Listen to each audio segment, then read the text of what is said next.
राधे कृष्ण दोस्तों, नित्य निरंतर सर्व भावना से युगल सरकार के श्री चरणों में अपने को समर्पित करके जीवन व्यतीत करना चाहिए। समर्पित का मतलब हुआ कि कैसी भी विपत्ति आ जाए, जितना भी भयंकर दुख आ जाए और आपसे कोई कहे कि कृष्ण भक्ति करके पछतावा हो रहा है कि नहीं, तो आपका जवाब होना चाहिए ये दुख नहीं, ये कृपा है। कुंज सरकार की गलियों में ही हमारे प्राण निकलेंगे, चाहे कितनी भी बड़ी विपत्ति ही क्यों न आए।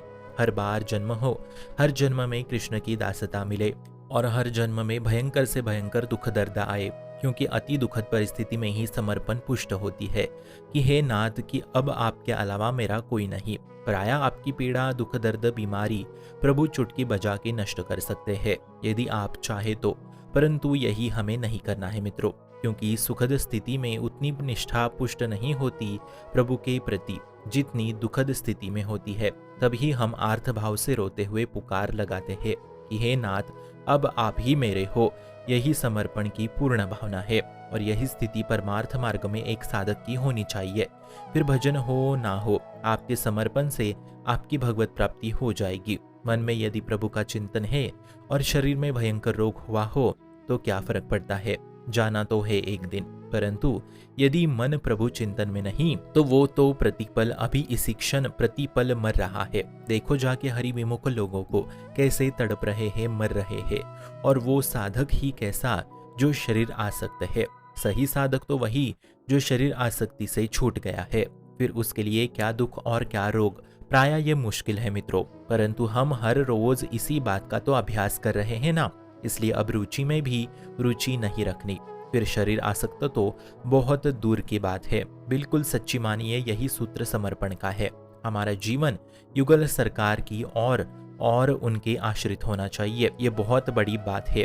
हृदय में बैठा लूं कि बड़े से बड़े दुख में भी हमें किसी के आगे झुकना नहीं है। जैसे रामचरितमानस में गोस्वामी तुलसीदास जी कह रहे हैं, बने तो रघुनाथ की कृपा से ही बने, वरना बिगड़े तो बिगड़ने दो भरपूर, क्योंकि उन्हीं से बिगड़े और उन्हीं से सब बने। अमृत तत्व नहीं चाहिए, परम कल्याण परम पद नहीं चाहिए, बस प्रभु आप चाहिए। फिर चाहे नरक ही क्यों ना प्राप्त हो। श्री कृष्ण की कृपा को कोई बिरला ही जान पाता है और जो जान गया वो उन्हीं का बन जाता है। फिर चाहे कितने ही दुख ही क्यों ना आए उसके जीवन में। अहोभाग्य जिसने अपना जीवन प्रभु श्री कृष्ण को समर्पित कर दिया।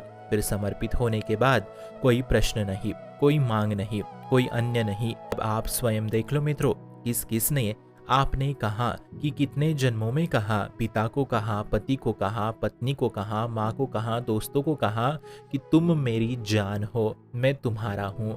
अब इस जन्म में मित्रों पूरे भाव से यही बात प्रभु से भी कह दो एक बार, मैं आपका हूँ। फिर चमत्कार देखना। प्रभु प्रेम समुद्र का सार है, कृपा सिंधु है। ये तन, ये मन, ये वाणी, ये प्राण, ये संपूर्ण जीवन प्रभु को दे दो। बिना किसी बात के समर्पित हो जाओ। फिर आप देख लो, जबरदस्ती वो आपको खींच ना ले जाए, तब देखना। फिर अगर आपको कोई जोर से पीट भी रहा है तो हे नाथ मैं अब आपका हूँ, आप देखना, मेरा जीवन आपके नाम कर दिया, अब आप देख लीजिए। फिर वो संभाल लेंगे।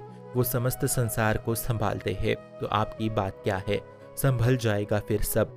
जाके अदिल सदाए सावरो, तो ब्रज को सिरताज, हमारी माई श्यामाजू को राज। तो नित्य निरंतर अपने को सर्व भाव से प्रभु चरणों में समर्पित कर देना और उनसे सदैव ये याचना करना कि हे लाडली, आपके श्री चरणों के श्री अंग के सेवा का अधिकार दे दो। हे युगल सरकार, हमें सेवा सुख प्रदान करे। मैं आपकी दासता से युक्त होना चाहता हूँ। मुझे वो रूप दीजिए, मुझे वो विवेक दीजिए, मुझे वो बुद्धि दीजिए, चतुराई दीजिए, वो सामर्थ्य दीजिए, जिससे हम आप श्री युगल सरकार के श्री अंग के सेवा का अधिकार प्राप्त कर सके और पूर्ण निष्ठा से समर्पित हो सके। शुभम भवतु कल्याणमोस्तु।